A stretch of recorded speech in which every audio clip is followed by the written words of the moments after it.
결국 승리, 그 당연한 서사를 위하여라는 제목으로 오늘 하나님 말씀을 증거하도록 하겠습니다.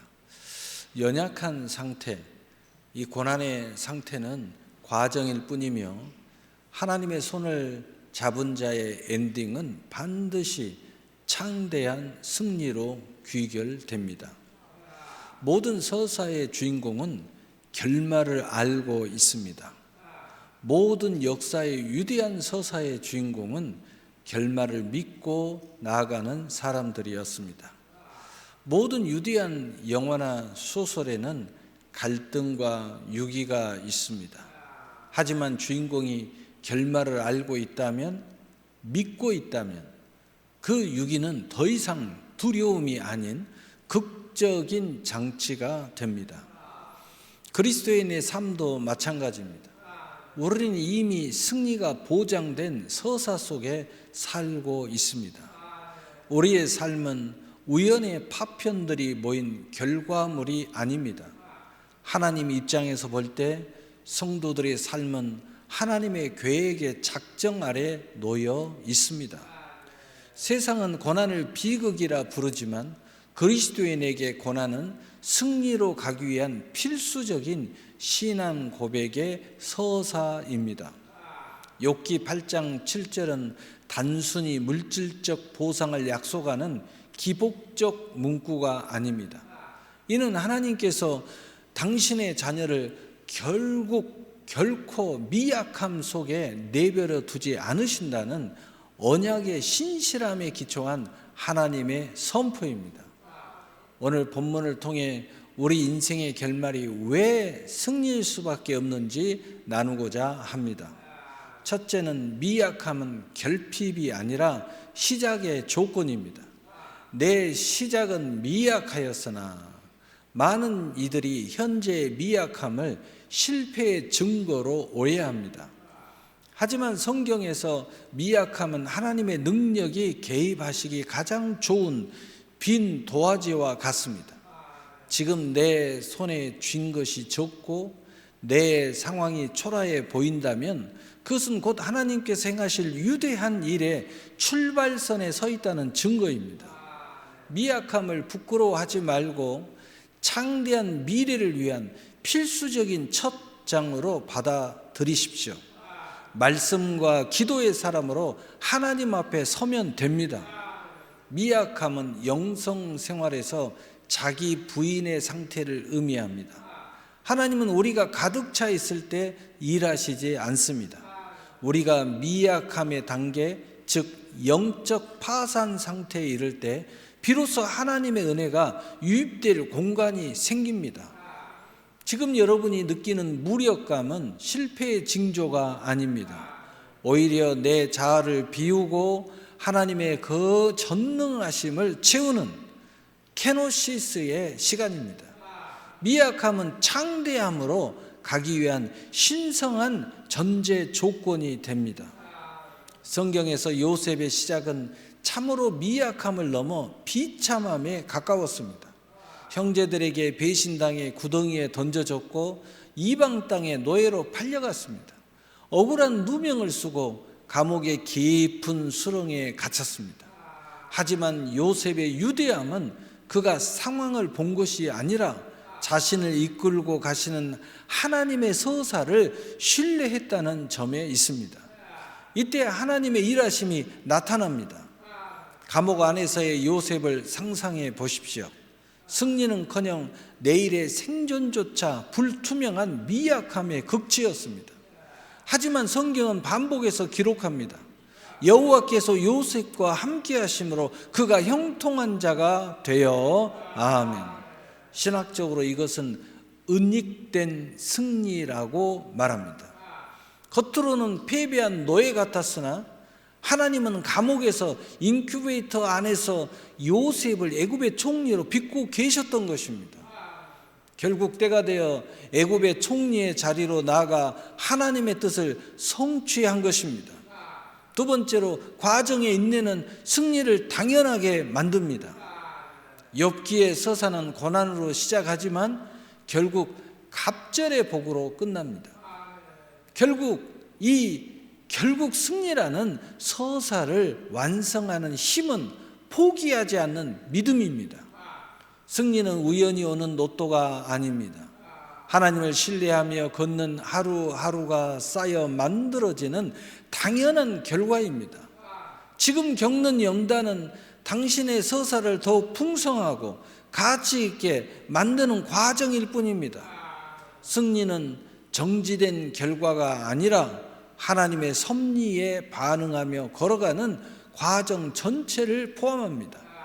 하나님은 결과만 만드시는 분이 아니라 고난이라는 거친 정을 통해 우리를 그리스도의 형상으로 빚어가시는 거룩한 조각가이십니다. 왜 나에게 이런 일이 일어났는가? 라는 질문을 하나님은 이 사건을 통해 나를 어떤 형상으로 빚고 계시는가? 라는 질문으로 바꾸십시오. 현재의 고통은 당신의 서사를 무너뜨리는 파괴자가 아니라 승리의 품격을 높이는 연단자입니다. 화학적으로 보면 석탄과 다이아몬드는 똑같은 탄소 덩어리입니다. 뿌리는 같습니다. 하지만 하나는 불에 타 없어지는 연료가 되고 하나는 영원히 빛나는 보석이 됩니다. 그 결정적인 차이는 바로 압력과 열을 견뎌낸 인내 시간에 있습니다. 다이아몬드가 만들어지기 위해서는 땅속 깊은 곳, 상상을 초월하는 거대한 압력과 1000도 이상의 뜨거운 열기를 견뎌야 합니다. 그 어두운 땅 속에서 탄소 입자들은 서로를 밀어내고 짓누르는 고통스러운 과정을 거치며 비로소 불투명한 검은 덩어리에서 투명하고 단단한 결정체로 재배열됩니다. 사랑하는 성도 여러분, 우리의 삶에 찾아온 감당하기 힘든 압력과 가슴을 태우는 시련의 열기를 어떻게 해석하고 계십니까? 하나님은 우리를 파괴하기 위해 압력을 주시는 것이 아닙니다. 우리라는 인생의 탄소 덩어리를 승리의 다이아몬드로 재배열하고 계시는 것입니다. 인내는 단순히 참는 것이 아니라 하나님의 손길 아래서 내 내면의 질서가 하나님의 질서, 이 하늘의 질서로 바뀌는 과정인 것입니다. 세상은 당신을 짓누르는 압력을 보고 이제 끝났다고 말할지 모릅니다. 하지만 하나님은 그 압력 속에서 당신을 결국 승리할 영광의 존재로 빚고 계십니다. 시련의 무게가 무거울수록 당신이 맞이할 승리의 광채는 더욱 찬란해질 것입니다. 하나님은 당신을 태워 없애려 하시는 것이 아니라 당신 안에 숨겨진 영광을 결정화하고 계십니다. 인내의 어둠이 깊을수록 당신의 승리는 더욱 투명하고 단단해질 것입니다. 석탄이 변하여 다이아몬드라는 영광이 되는 것처럼 말입니다. 셋째로, 창대함의 본질은 하나님과 동행해 있습니다. 내 나중은 심히 창대하리라. 아멘. 성경이 말하는 창대함은 단순히 물질적 성공만을 의미하지 않습니다. 하나님이 내 삶의 주인이 되셔서 그분의 뜻이 온전히 이루어지는 상태를 말합니다. 세상의 승리는 잠시 머물다 사라지지만 하나님이 주시는 창대함은 영원합니다. 우리의 인생의 서사가 결국 승리로 끝나는 이유는 전능하신 하나님이 직접 그 펜을 쥐고 계시기 때문입니다. 여기서 나중은 단순한 시간적 미래를 넘어 하나님의 나라에서 완성될 종말론적 완성을 상징합니다. 그리스도인들은 이미 이긴 싸움을 싸우는 자들입니다. 승리는 쟁취해야 할 목표가 아니라 그리스도 안에서 이미 우리에게 주어진 확정된 미래를 오늘로 끌어와 사는 신앙적 선취입니다. 마지막 페이지의 승리를 확신하는 자는 중간 페이지의 폭풍우 앞에서 의연할 수 있습니다. 이것이 바로 세상을 이기는 성도의 거룩한 여유입니다. 설교의 황태자라 불리우는 찰스 스펄전 목사님은 하나님의 말씀과 그 승리의 확실함을 이렇게 비유했습니다. 누군가 목사님에게 목사님, 어떻게 하면 하나님의 진리와 승리를 세상으로부터 방어할 수 있을까요? 라고 물었습니다. 그러자 스펄전은 웃으며 대답했습니다. 사자를 방어할 필요는 없습니다. 그저 사자를 우리에서 풀어 놓기만 하십시오. 그러면 사자가 스스로 지킬 것입니다. 하나님은 스스로 존재하시고 스스로 영광 받으시는 분이십니다.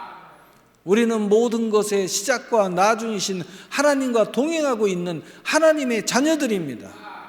결론입니다.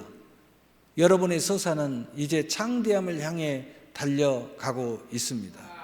사랑하는 성도 여러분, 지금의 미약함에 함몰되지 마십시오.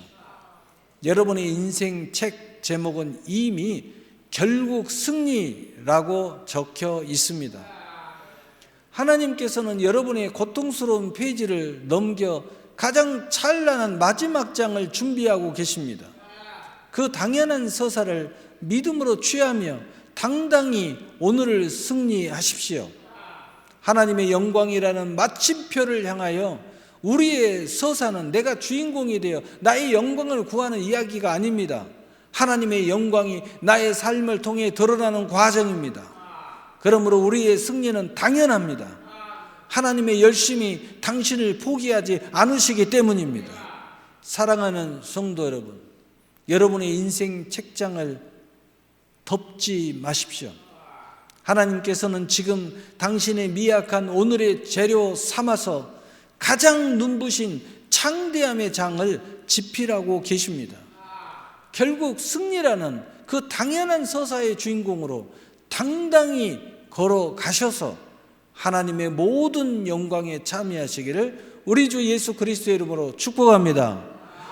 축복합니다. 아멘. 사랑이